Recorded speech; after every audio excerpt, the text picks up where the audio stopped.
Yo, what's up everybody? Welcome back to my channel. Today we're gonna have to do something a little bit different. Today's video will actually be recorded on my cell phone. For some reason my Nikon camera isn't working, so we'll have to make do. Shout out to the Androids for doing this. This is powered by Android. But with that being said, yo, I want to thank everybody who commented, who reposted, who shared my video, my first video. Honestly, like, y'all don't understand how much that actually means to like me. I've been wanting to create this sports channel for very long. Like, I've been speaking sports for like, my actual whole life, and just to see a lot of people who actually care and actually want to see me succeed is amazing. So honestly, thank you so much for anyone who, like, you know, shared this to their friends, shared this to my family, like all that, man. Like, I honestly, like, appreciate y'all. Like it's really like love. It's all like love. So thank you. Welcome. Let's get to the video. No timeout. Brett Brown says play on. Sixers need a 2 to tie, a 3 to go ahead. Covington for the lead. Yes! Guess who is the only team in the league who is undefeated right now? You tell me who is 4-0.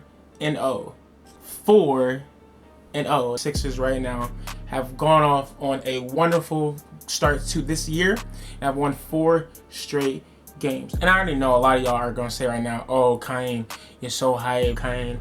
You don't know what's gonna happen throughout the whole year. Oh, Kyan, it's 82 games. Well, guess what? I'm hype as hell, and you know why? Because the Sixers are balling right now. Now, some guys already knew this was going down, so, you know, just brush it off. Brush off the little shoulders. I have to admit that the Sixers are putting balls, giving balls work, and they're balling. You gotta put some respect on their name. That's all you need. Just put some respect on their name. Philadelphia 76ers,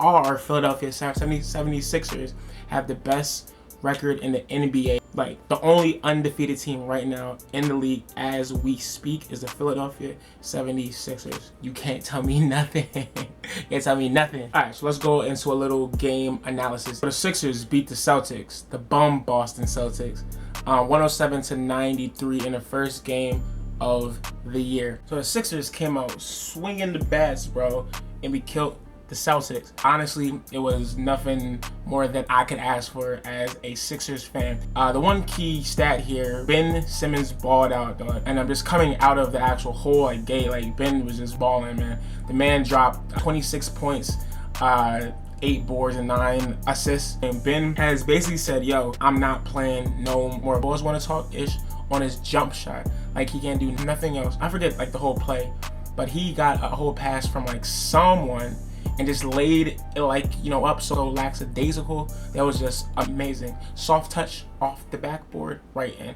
Ben Simmons, he's coming for all of y'all. If I'm to be honest, like, if I'm actually to, like, you know, speak correctly within these own terms, the Celtics really aren't that, you know, great of a opponent for the Sixers to play.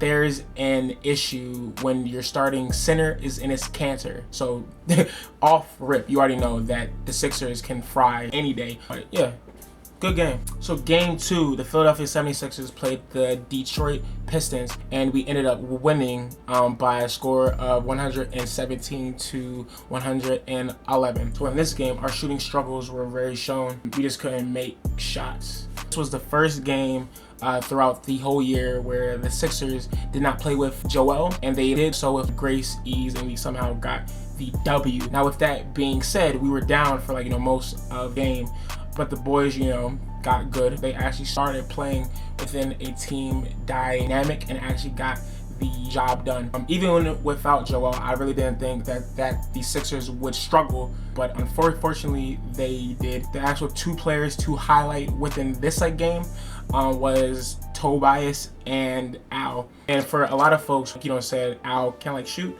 y'all lying, because that ball was actually, you know, putting up some hoops at the end, and actually some actual clutch shots that, like, if he, like, you know, missed, we probably would have lost that game.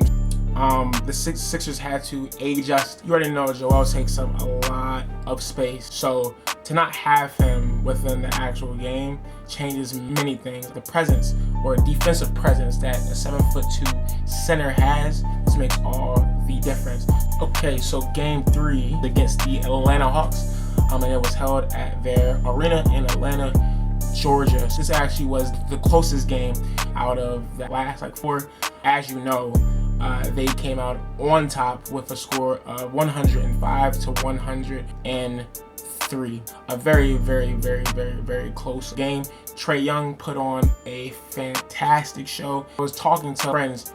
They were somewhat concerned on why this game was close. A lot of fans are like, used to the Atlanta Hawks being trash. Looking at this game, a lot of people have to understand that Lloyd Pierce is the head coach and he's been with the Sixers, or he was with the Sixers prior to obtaining his job in Atlanta. Of course, he wouldn't know what schemes or what plays that the Sixers were gonna do and how to stop them. That just speaks to the amount of coaching regimen that Lloyd Pierce has. So the next game, Game 4, which was against the Minnesota Timberwolves, occurred on Wednesday, October 30th, 2019.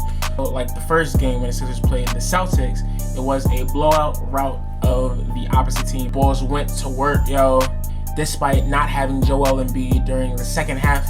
Intensity, offense was clicking on all levels, and they got the job done, defeating the Timberwolves by a large margin. Now, this game was very special to my heart because it was the first time that I got to see Robert Covington, one of my favorite Sixers of all time, play outside of his Sixers jersey. It was very good, seeing him thrive outside of a Sixers uniform, and I really do miss him. A lot of folks, back when he played for us, used to call him trash, used to call him inconsistent, but consistently, Rob just showed how a true NBA player from grime to stardom should go. The man's G League and worked his way up. A son of the process through and through. Love you, Cuff. But yeah, this was the game where our shooting came out to full force. This game showed that, we can actually work and exist if everyone plays their role well and not try to, take more off than they can chew, for lack of a better term. Other notes on this game, Furkan Korkmaz dropped 17 points, which is his second highest scoring total ever in the NBA. I'm excited to see his progression. I want to see if he can be an actual key piece on this team. But let's talk about the fight between Karl-Anthony Towns and Joel Embiid. Honestly, it didn't even seem that big of a deal. Reviewing the footage, it just seemed like, a little shoving match turned, hype. But yeah, that fight was actually kind of crazy. If you've seen Ben putting Cat inside the chokehold, I was actually like, oh snap, Carl, you a kitty cat. Alright, so now it's time for a little player analysis.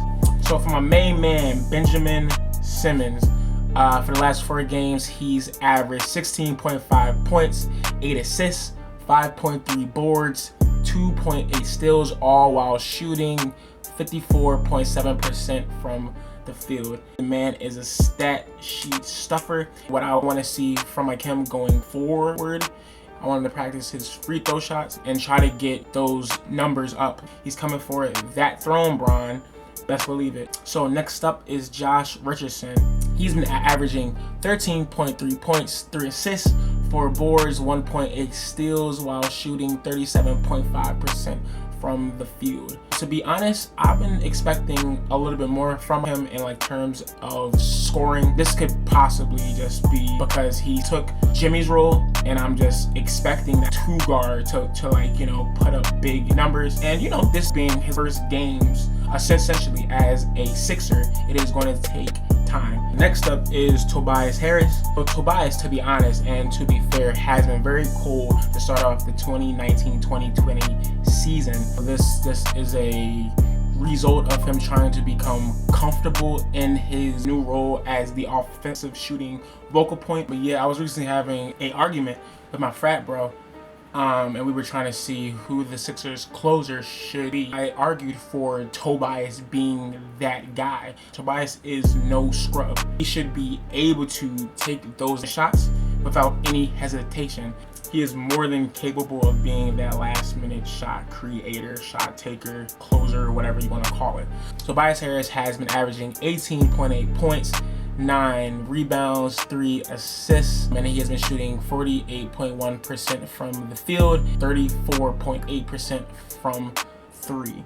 Al Horford, I have to be honest, when I first found out that the Sixers signed Big Al for like 4 years, I wasn't too excited, but now I see why. It was a very good pickup. It's the impact and the defensive stronghold and defensive rebound stronghold that he brings. For the last 4 games, he's been averaging 14 points, 9 boards, 3.5 assists, which is basically 4 assists per game, all while shooting 42.6% from the field.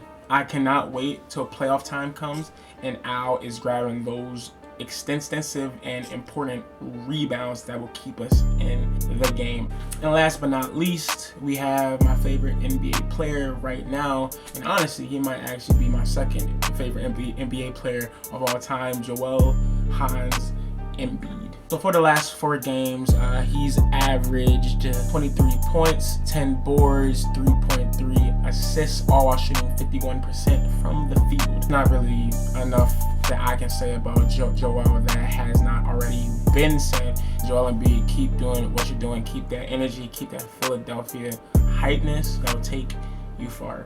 So the final overall analysis for the last 4 games is it's clear that Philadelphia 76ers are the best team in the East right now, and possibly even, not possibly, and are top 3 in the NBA.